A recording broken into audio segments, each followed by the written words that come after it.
Sir, may I come in? Good morning, ma'am. Good morning, sir. Please take your seat. Thank you. You are Ayushi. Right, sir. Ayushi Singh. Okay, Ms. Singh, tell us something about you. Sir, I am Ayushi. I was born in the Banda district of Uttar Pradesh. Most of my schooling happened in Lucknow. And for my higher education, I moved to Delhi and graduated with political science from University of Delhi. And that was in year? Sorry, sir. It was in which year? So this was in 2014. 2014. What are you doing since last 5 years? Sir, I've been preparing for civil services, UPSC as well as state services, as well as I've completed 1 year of my MA from Indira Gandhi National Open University. But you did your BA honors from Miranda House. Right, sir. So how come a student from Miranda House is forced to get into IGNOU? Why didn't you complete your masters from some regular college, if not Miranda House, then somewhere else? Sir, I wanted to give my best focus to civil services, and I thought that my best effort could come out only when I dedicate better part of my time to civil services. Which attempt is it? This is the 4th attempt, sir. Isn't it too much? A bright student like you should have been able to judge her potential within 1 or 2 attempts. I mean, obviously you're entitled to have as many attempts as legally possible, but shouldn't it be? Shouldn't have you applied a better personal judgment that okay, enough is enough now? Sir, I am sitting here getting to interact with such an esteemed panel. So I do not think I regret my decision. Definitely, there is the point that I could have succeeded earlier. But my journey so far has helped me grow as an individual in terms of personality as well as knowledge. So you have my best wishes, but in case you do not complete your, you somehow are not able to pass this examination, what is your fallback option? Sir, I will complete my MA and I will apply for NET and look into teaching opportunities. Okay. You're basically from Lucknow. Right, sir. If I want you to give me 3 identity markers of Lucknow that you believe best describe Lucknow, what will these be? Sir, first would be the chicken curry. That is the mark of Lucknow. Second would be the Imamwada, which is a very iconic architectural heritage. And the last would be the Lucknow Metro, which represents the modern facet of my city. Okay. And if we look at the polity of Uttar Pradesh nowadays, there are several interesting changes in the political arena, especially after this SP-BSP alliance. Do you believe that it's going to have real impact on 2019 election, or it will not have much of a difference?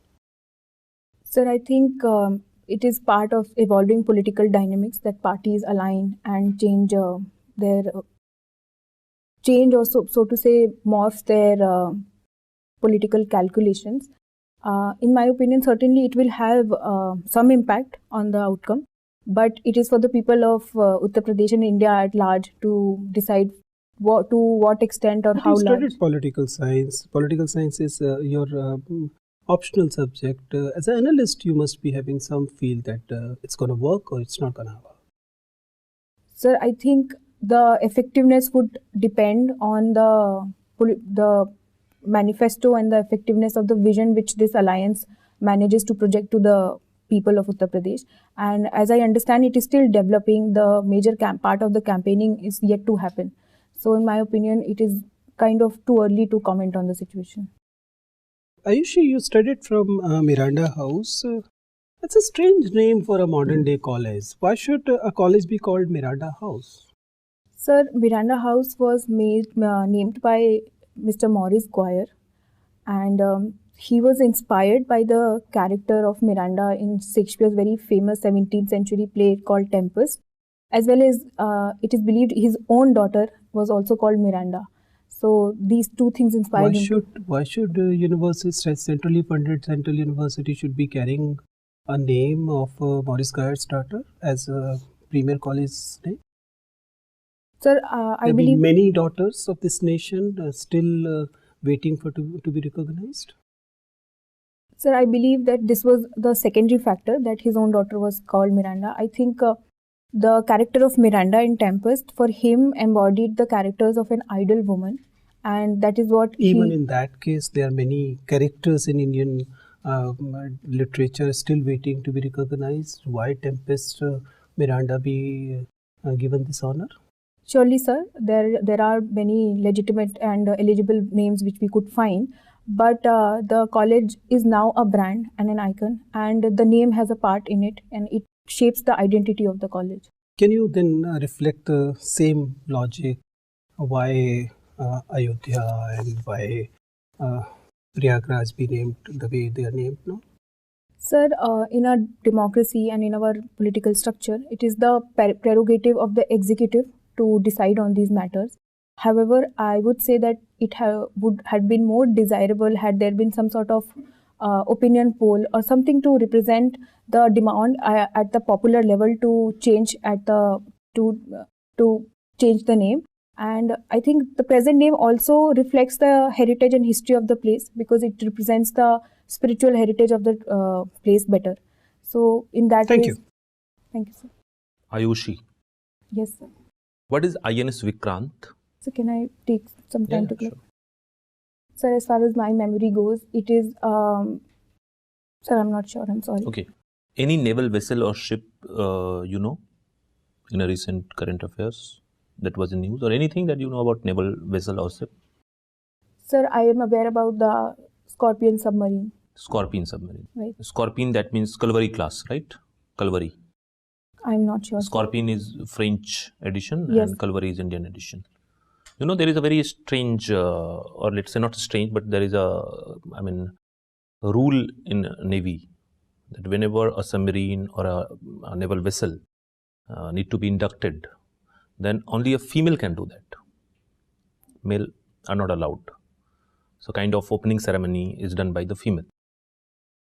Is it okay? Doesn't it look gender biased? Sir, I think more than gender biased, it shows the gender inclusive nature of the Navy. And also, I think there is some element of faith and belief that women are said to represent Lady Luck. So maybe that is also a factor which leads them to have women to inaugurate. Okay, coming to that line, and when the Sabrimala verdict comes, then the women are allowed into that, right? So why can't we leave that? One temple creating a lot of problem, hurting sentiment of millions of people. There is a many temples all around where women are allowed. Sir, I believe it is upon the women who have an ardent desire to visit the temple to make that decision. And as the court has underlined, it is part of their fundamental right under Article 25 to visit and the temple if they so desire. So I think it is a decision these women can best make for themselves. But then hurting the religious sentiment is also not good. Millions of people, the stakes are there. Right, sir. So perhaps the best way forward is to take the way of persuasion and gradually bringing this change and allowing the temple board to have the feeling that they are also a stakeholder and this decision is not being imposed on them. And sir, I believe that this change will come slowly but surely. Okay. What is COP24? You come across that? I haven't, sir. I'm sorry. Conference of Parties. Okay, so I'm sorry. I heard UP24. Okay, COP24. Yes, sir. So this was the 24th Conference of Parties under the United Nations Framework Convention on Climate Change. It was held in Katowice, Poland, and it was held to decide the rules of the Paris Agreement Act. Okay, there was a term used in that, in COP, that was climate financing. Can you explain what is climate financing? Sir, I think it pertained to clause 6 of the agreement, and it was basically about the developed countries helping the developing countries finance the cost of adaptation and mitigation for climate change. You have studied political science and international relationship, right? Right. India has no first use policy. What is the advantage of having such policy? Why should we wait for a nuclear attack and then in retaliation we should attack another country? Sir, I think the advantage of such a policy was visible in the kind of nuclear reception India has received, whether it be the NSG waiver or Japan making a civilian nuclear treaty with India. NSG waived off? Is India part of NSG? No, sir. So, but I meant the 2008 NSG waiver which India received on a unanimous basis from all the members of NSG. Okay, fine. Ayushi. Yes, ma'am. Ayushi, so just before in the discussion you talked about idle women. What exactly were you referring to?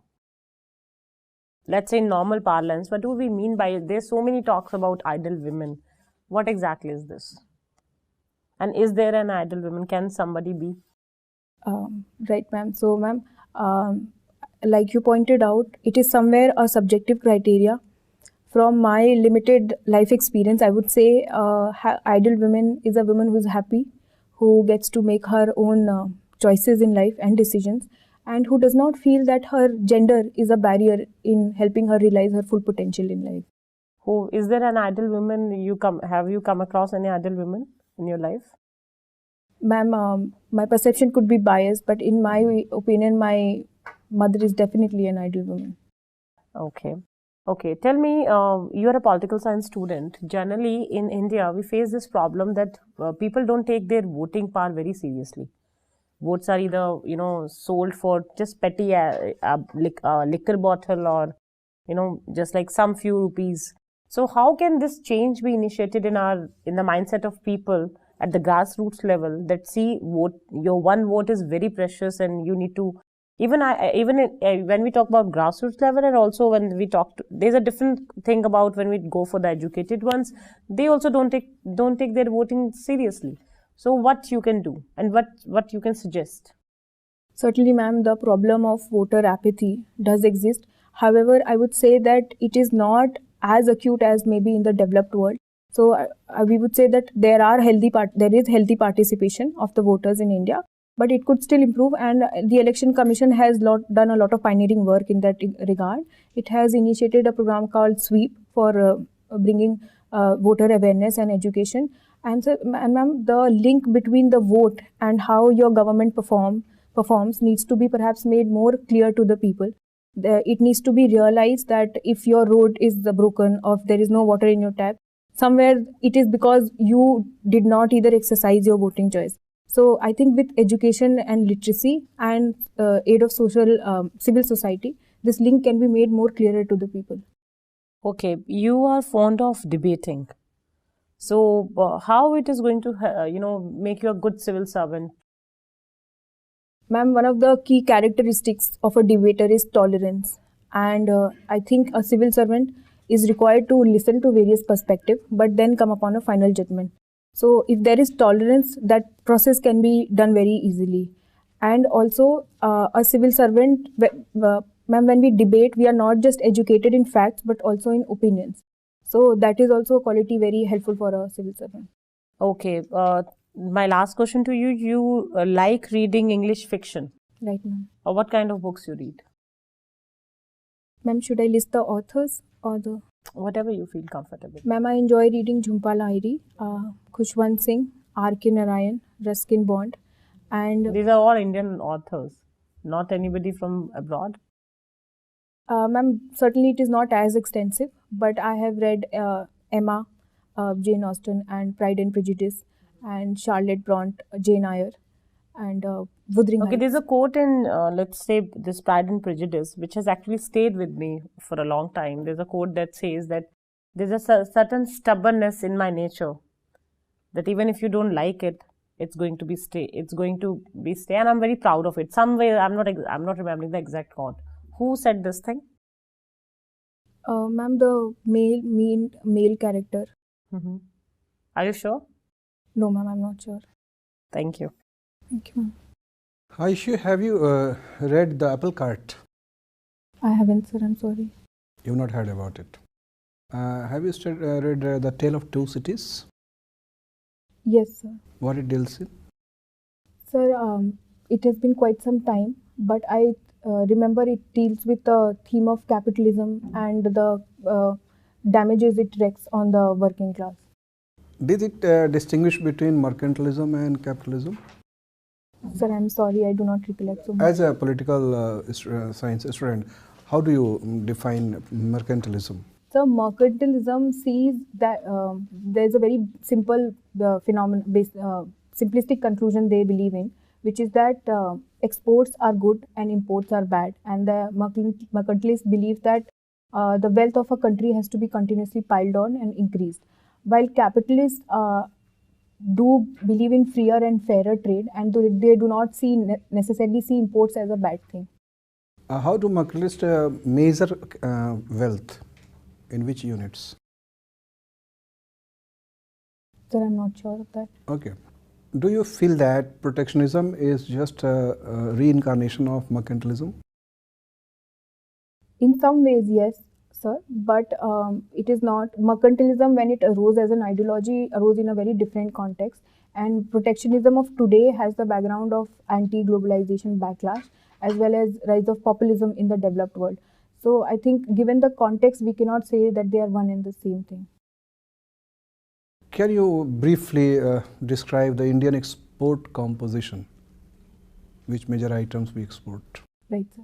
So one is processed petroleum goods and gems and jewelries and textiles, as well as some engineering goods which we have begun to export. What is the contribution of Azamgarh in earning foreign currency for India? So can I take some time to think?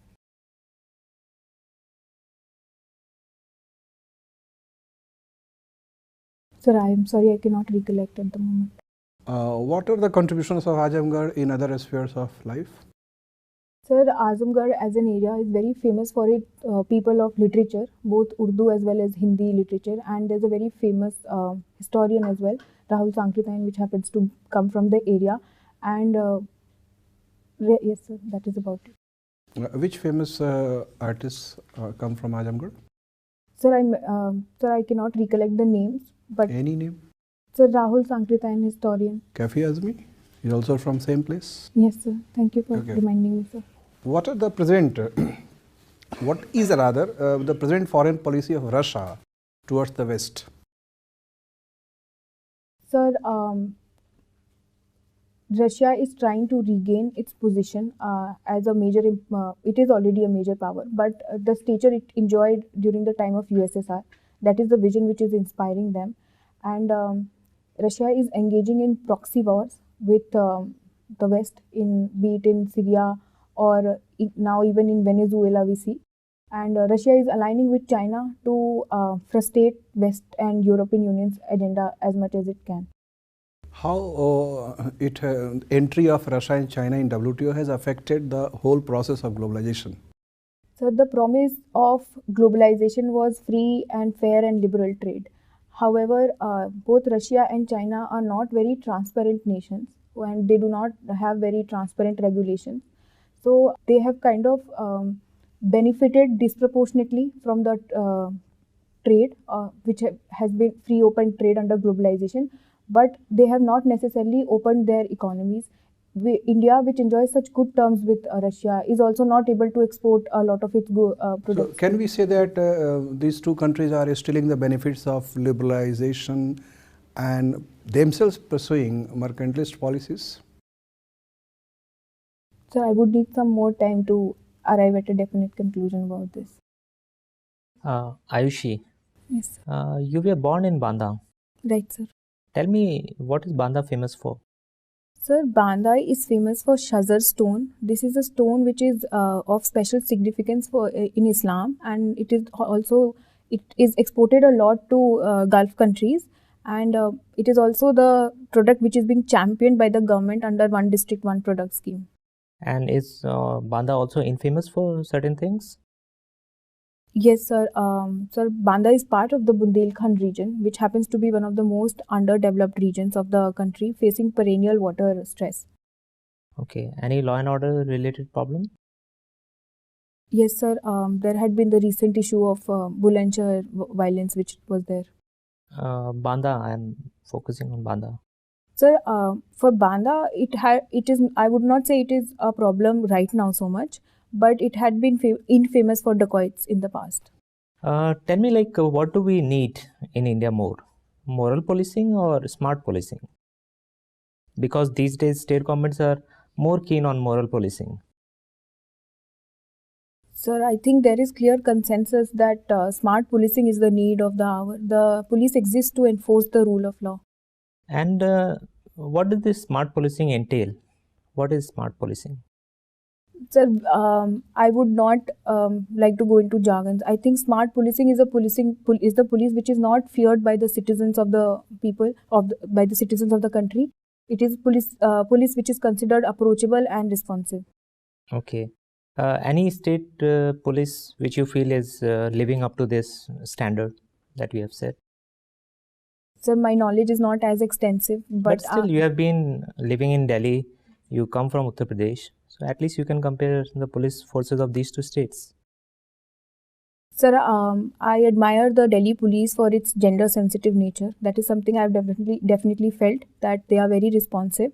And there is an initiative of Maharashtra Police where they have started to check on the elderly citizens who happen to live And alone. what about the anti-Romeo initiative of UP Police? Sir, I think there are two aspects to any policy. One is the intention and the other is implementation. I think the intention was very nice behind the program to allow that. And the nomenclature? Sir, I haven't really thought about it. Okay. Tell me like few instruments of direct democracy. Sir, referendum and recall, initiative, sir. Are we having these in our constitutional provisions? Sir, in the form of the Panchayati Raj institutions and the urban local bodies, a form of direct democracy does exist in our constitution. Okay, what is your opinion? Like, would a presidential form of government would be better for a country like India? It will lead to better unity in diversity. Sir, I believe that the parliamentary system, which is the current system, is the best for a country with the kind of diversity we have. And the calls for presidential system come because there are some issues of parliamentary reforms which have not been done. So I believe if those reforms are put on the if those reforms are prioritized, then these issues would not come. So you will go with the parliamentary form of government that we have. Yes, sir. I believe it best suits the diversity and consensus-based. Okay, the problem with parliamentary form of government is like suppose we have a state election and we have a hung assembly and you are governor of that state and you have a single largest party which is claiming to form the government. You have another people alliance which is also claiming to form the government. And there is a post-poll alliance, very opportunistic, but they seem to have the numbers. As a governor, what will be your order of precedence for calling them to form the government? Sir, in this regard, there have been guidelines laid down by the various commissions like the Sarkaria Commission and the Panchi Commission. So, sir, before a pre-poll alliance is what we need to prioritize because it is believed to have a better ideological coherence. And sir, I think the term suitable for this situation which a governor should go by is that of constitutional morality and a fair chance to all the major parties to prove their parties or sections to prove their majority on the floor of the house should be allowed. How will you decide? Like all the parties are claiming that they have the numbers, but how you will decide? So I believe the pre-poll alliance with the largest numbers should be allowed to prove its majority first. And not the single largest party? Sir, if the single largest party does lay a claim, then they should be allowed. Okay. Tell me, what is your view on India's neighborhood first policy? It has been seen that our relations with all our neighbors have actually gone down. So, would it be right to term it as a failure? Sir, as far as I understand, it started on a very nice note with all the heads of state being. But it has been downhill since then. Yes, sir, certainly that happened, especially with Maldives and Nepal. But I would say that with the change of governments and the change of Indian approach as well, these relations are on a recovery path. We had the Maldivian Defense Minister visit India last week. So thank you. Ayushi. Yes, sir. Recently, President of the Congress Party moved the idea of minimum income guarantee scheme. What is your take? Is it a politically and economically good move? Sir, the economics of it has been deliberated in the economic survey, and to create the fiscal space for such a scheme, majority of the 950 central schemes will have to be rolled back. So I do not see how that is very possible in the near term. So I believe that this this exercise is being undertaken in the state of Sikkim, and we should wait and watch to learn from the experience of Sikkim before bringing it on a pan-country level. And how about the political viability of making such promise? Sir, in a democracy, people's representatives exist to address the concerns of the people, and if in their opinion the issue of poverty is best. But the fact is that similar apprehension were made for Narega also, but Narega actually proved to be a very useful scheme, isn't it? Yes, sir, definitely. So you believe it should be given a shot? Sir, like you had mentioned, the scheme does not seem very fiscally, the fiscal space for it does not seem to be huge at this point of time, and which is why I said Sikkim, which is a revenue surplus state, is the best place to try it out. And then the administrative issues regarding such a scheme will also have to be analyzed. Ayushi, this is a glass of water. This glass is used mainly for storing storage. Can you list 5 more uses apart from storage? I want to check your creativity here. Okay, sir. So I can use it as a paperweight. I can use it as a musical instrument. Okay. So I can use it as a weapon. And sir, I can also use it as a piece of decoration. That is it, sir. Thank you, Ayushi. It was nice talking to you. You can leave. Thank you. Thank you. Thank you, sir.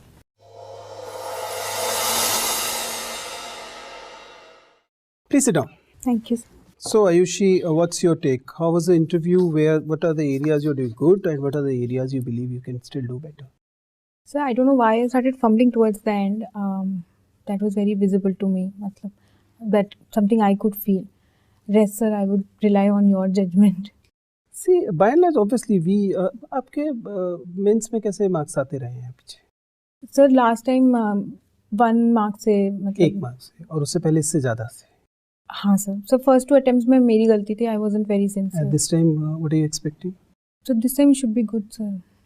I've completed the paper. You'll be adding 50 marks bottom से? Definitely, sir. Okay. Because in our opinion, the interview was really, really good. I don't see many areas of concern here. Okay, sir. By and large, your personality is good, your communication parameters, your posture, your voice, your eye contact, your hand movement, and things like that are really, in order. You don't need to do much about it. Also, by and large, you have this domain knowledge thing in control. I don't see many issues where you need to worry about. You also understand that with your background, you have a fair amount of ideas that at least 50%, 40% where the interview will go. I mean, it will have the gender sensitive thing, it will have Miranda or Delhi in it, and it will have Lucknow and your father's yes. profile in it. So you have fair amount of idea where the things will be, and you seem to have prepared for it. So I don't have much suggestions to make. There are mainly 2 suggestions. One is that कब है आपका interview? So 27th February. 27th. One is which I'm worried is that you may have peaked a little early. So your interview is perfect, but you understand that if you peak early, you have to sustain it for a longer period, and sustaining for a longer period is generally more difficult than actually climbing. So I'm saying it from my past experience. I've taken interviews with the candidates doing really well in mock and then stumbling in the actual interview. So you need to understand that sustaining this performance is something you have to work on. It will not be happening by itself. You'll have to think about it. For example, you'll have to think what you'll be doing with the newer suggestions you are getting. What will you do with the ideas of making changes to performance you are already doing?